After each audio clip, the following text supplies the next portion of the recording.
What's going on? Welcome to RBT Resistance Band Training. I'm James Grage, and today we're going to talk about how to get started with resistance band training.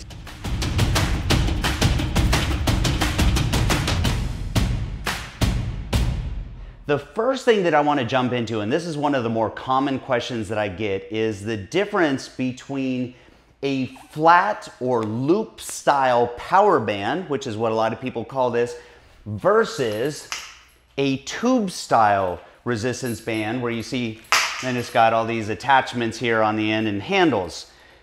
Now, when I first started working out with resistance bands about 11 years ago, this is how I started, with these tube style bands. And then through the years, I end up migrating over to this style, which is this power style band. And I'll explain to you why. And a lot of this has to do with what's called linear variable resistance. So what linear variable resistance means is the more that you stretch a band, the harder it gets. And that's one of the nice things about bands is, for example, with these Undersun fitness bands, if I were to hang this one back up, you can see that I've got 5 different levels of resistance. Those come in a little drawstring bag.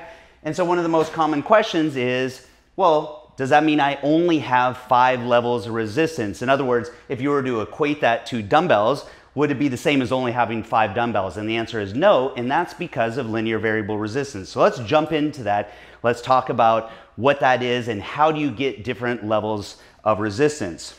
Using this tube style band as an example, there's a few ways that you can increase the resistance by stretching the band more.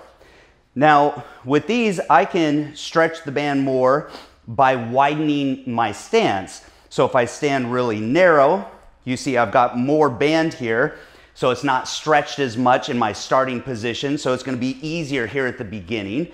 Or if I want to pre-stretch the band, I can widen my stance, and now I'm stretching the band, creating more resistance.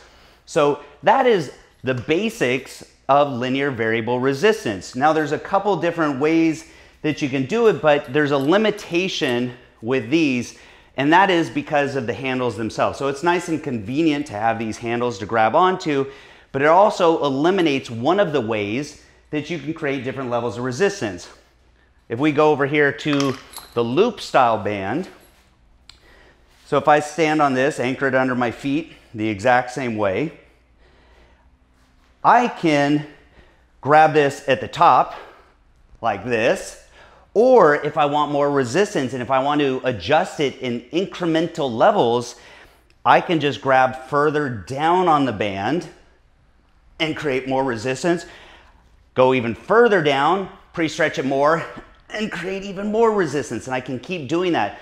So I've got almost, I'm not going to say unlimited levels of resistance, but I've got so many different variations, and that's why when people ask, well, what is the equivalent resistance level in one of these bands compared to free weights? And the first thing I say is, depends on how much you stretch it. So for example, with the extra light band, this has a range of about 5 to 15 pounds. Again, the difference between 5 pounds versus 15 is how much you stretch it. When we come over to the light band, we've got 20 to 35 pounds of resistance. Coming to a medium band, 30 to 50 pounds of resistance. The heavy band, roughly 40 to 80 pounds of resistance. And then we come into the monster here. This is the extra heavy, and we've got anywhere from 50 to 120 pounds of resistance. So let's talk about all those ways that we can adjust the resistance level. So you saw 2 ways already. One is our foot position. How wide is our stance and how much are we stretching the band? The second one is adjusting our hand position, which is why I like these flat style bands, because I have more flexibility than I do with a tube style. But the other way is adjusting the distance from our anchor point. So that takes us into the next topic, which is anchored exercises versus unanchored exercises. So if anyone's following the TA2 program, which stands for Train Anytime, Train Anywhere, which is the program that I developed using resistance bands, in the first month of the program, we do unanchored exercises, meaning that we're anchoring the band with our own body. The reason I do that is it's giving you a foundation of exercises that you can do anywhere. You don't need a doorway, you don't need to anchor it to a pull-up bar. All you need is your own body. So you could do this on the beach, you could do it on top of a mountain, you could do it on the moon if you wanted to, if you can get to the moon. So let's talk about anchored exercises. So those are unanchored, meaning we're using our body. Now anchored exercises, meaning we're anchoring it to something. So there's a couple ways to do that. The first, reach over here, this is a door anchor. And this is a really awesome little tool. And if you look at this, on one side, it's got a round piece of foam with a hard plastic core in it that the strap runs through. And on the other side is a loop. Now we can use any door. I've got a fake door here. Yes, I have a fake door in the studio. I'm going to come over here and show you how this works. So open the door and you put the soft foam side through the door. Keep the strap nice and flat, and you're going to shut the door. Now I do recommend doing it the opposite way that I just did it, meaning it's better to anchor on the side of the door that closes, and that way when you're pulling on this, there's no chance of the door coming open. You're actually pulling the door shut, which is what you want to do. So don't really have a choice here. So that is step one. If you do have to anchor it on the side of the door that opens, make sure you lock the door. Eliminate that risk of this thing coming open. So now we take a band, we run it through the loop, and then we run it through itself. It's called the lark knot. And that is how we anchor the band. Now we can come over. We can do all sorts of different exercises. I can do rows, I could do biceps here, and depending on where we anchor the band, we can get different angles. So for example, right here we've got something that's close to chest height. If I were to put it over the top of the door, now we can do things like triceps push downs, we can do lat pull downs, anything from a high angle, and of course we can do the opposite. We can go low and we can do biceps curls, different things. Now here's one of the things, common questions that I get. They say, well, how do I keep the door anchor from sliding up and down the door? So if you're doing a high anchor point and you're pulling down, you don't want to do it on the side of the door, because as you pull, of course it's going to want to slide down. Same thing if you're anchoring low, it's going to want to pull up. So anchor over the top of the door or go underneath the door. So make sure any of those low points or high points are going to the top of the door, bottom of the door.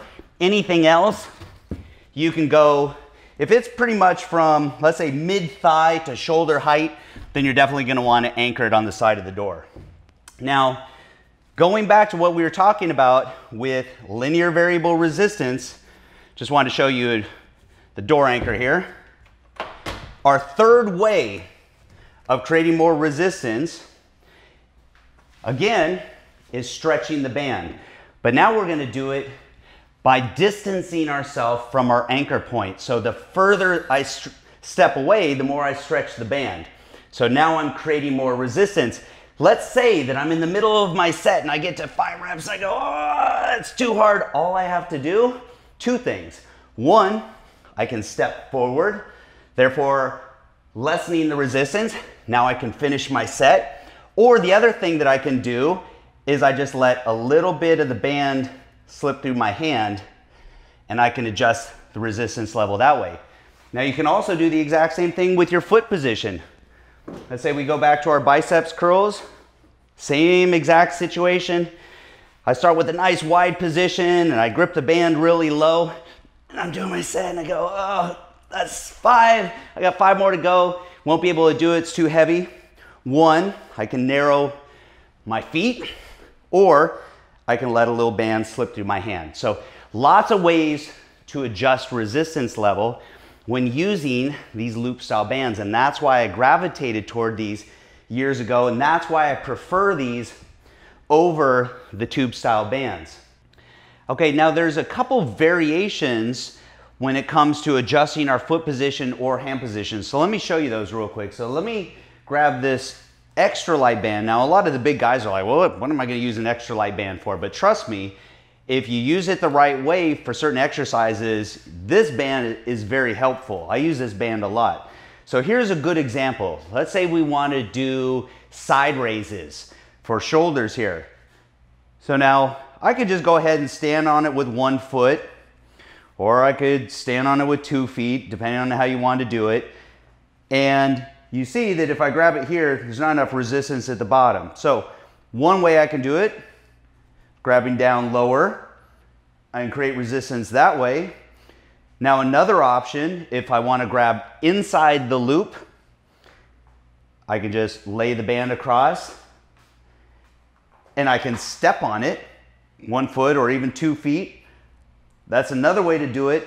Or if I want to create different angles of pull, there's a lot of flexibility. So for example, when it comes to side raises, I don't just want resistance in a vertical plane. Ideally, I would like resistance at this angle right here. So what I can do, if I'm going to do it on my right side, anchor it under my right foot. Now I'm going to step on it with my left, grab it with my right. Now look at this angle of pull right here. So not only am I adjusting my resistance level, but I can change the direction of it, which is one of the nice things about resistance band training. Again, is having resistance in different planes. And this plays out with a lot of different exercises. For example, I've got a dumbbell here. I always say that when you're doing free weights, one of the disadvantages of free weights in a lot of exercises I can lock out. So for example, if I'm doing biceps curls, I squeeze to the top. Right here at the top should be the peak of my contraction. This should be the most resistance. Unfortunately, it's not. I could sit here all day because I'm kind of locked out here like this. Because again, I only have resistance in this vertical plane. Now, if I take bands, again, whether I anchor them over there on a door or use a pull-up bar, same thing, I can change my angle of pull. Now, as I curl this up, right there at the peak of the contraction, got maximum resistance. And that's what you want. When you're building muscle, you want to activate as many muscle fibers as possible. And so that's why those good squeezes at the top, it's like an isometric contraction, are very important, and having maximum resistance at the peak of that contraction is really important. So one of the things that I love about resistance bands. Okay, so we talked about all the different ways to adjust our resistance level, from widening your feet, distancing yourself from your anchor point, adjusting your hand position. Obviously, you can go up or down in resistance level from band to band, but there is one more way that we can increase resistance, and it's the same way that we would do it if we were in the gym. Think about it. If you do bench press and you put, 135 on there, so that's a plate on each side, and you say, well, I'm ready to jump up, and so you put another plate on each side, and that's 225. Well, we can do the same thing with bands, and that's simply just adding bands together.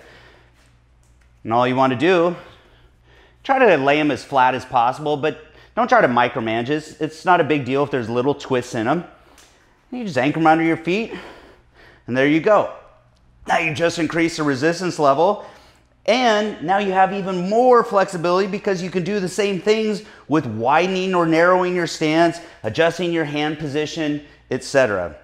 So tons of options when it comes to changing your resistance level with bands. So even though we only have 5 different levels of resistance, there's at least an entire dumbbell rack worth of resistance level in just those 5 bands.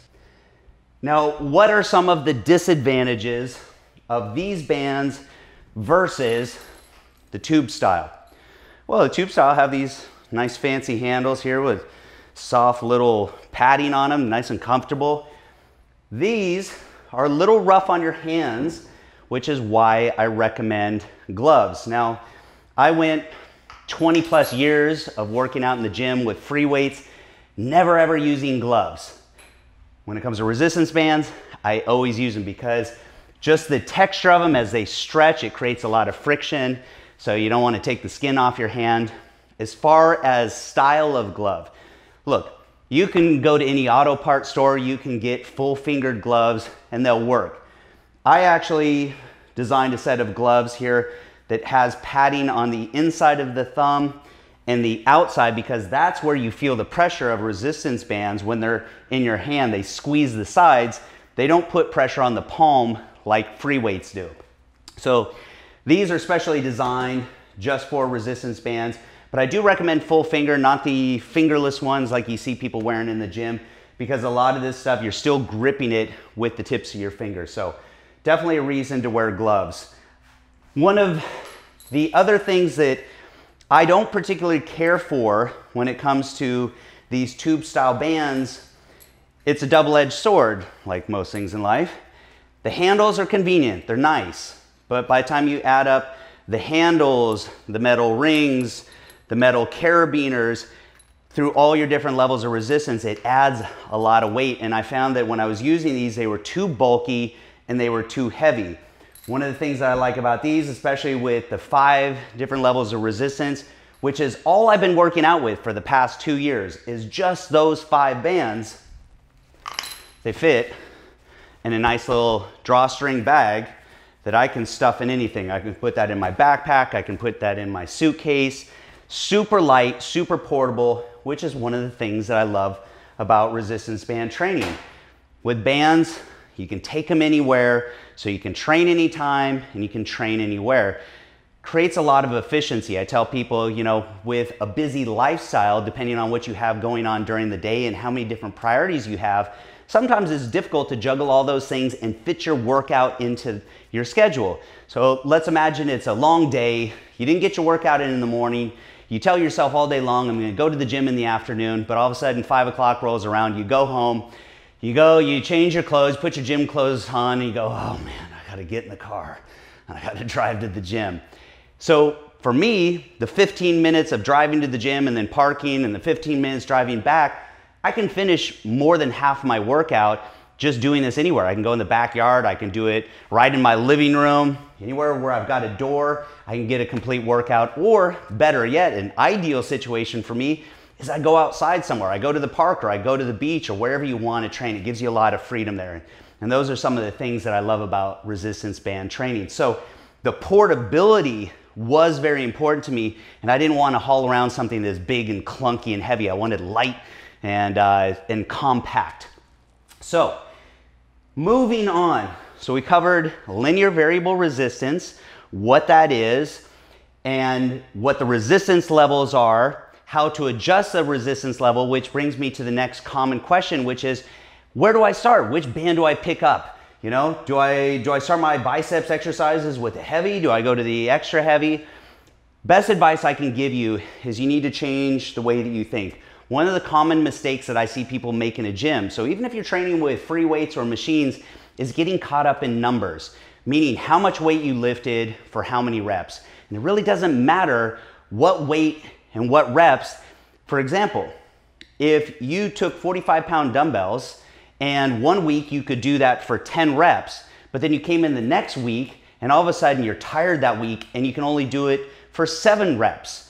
Well, what do? Well, you still train as hard as you can and you push yourself, you challenge yourself, and you raise that intensity level and you take yourself to failure only using good form, not at the cost of doing cheat reps and bad form. But now conversely, what if you come in the next week and you feel stronger than the previous week? You did 10 reps last week, but now all of a sudden you get to 10 and you feel like you've got, you know, maybe 3 reps left in your gas tank. Do you just stop at 10? No, you keep going, you push yourself. And that is training by feel. That's learning to know what your limits are and pushing yourself to that limit. And that is what is called perceived exertion. And that's where you should be taking your workouts, keeping that intensity nice and high. So with resistance bands, that's exactly what you want to do. You want to stay within your target rep range and push yourself as hard as possible within those designated number of reps. So don't worry about how many pounds of resistance it is. Worry about how you feel, how much you feel those peak contractions and how fatigued you feel at the end of the set. So, which again goes back to one of the benefits of the linear variable resistance and being able to adjust on the fly, because you can start off harder if you want to. Let's say you're going for 10 reps, do the first 5 and do them really hard, and if you can't get the rest, like I said, adjust your foot position or your distance to anchor point or your hand position, lessen the resistance a little, finish out your set, but finish it strong. So those are all the key points with getting started with resistance bands. Now there's a lot of questions of how bands compare to free weights.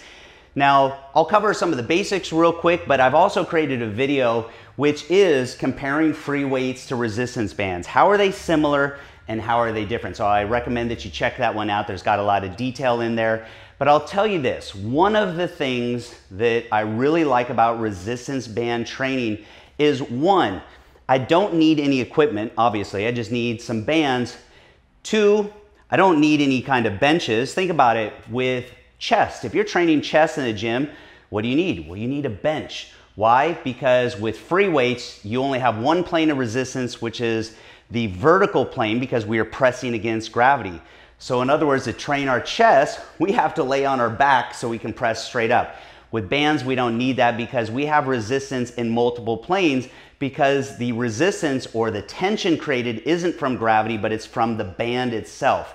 So now we can stand up and we can press in front of us, we can press up above, we can press down low, and this gives us a lot of flexibility with all the different angles. But there's something more that I like about that, and it's because we're on our feet, it forces us to develop a strong base and a strong core, and this is functional strength. You could bench 400 pounds laying on your back, but what sport on the planet do you lay on your back?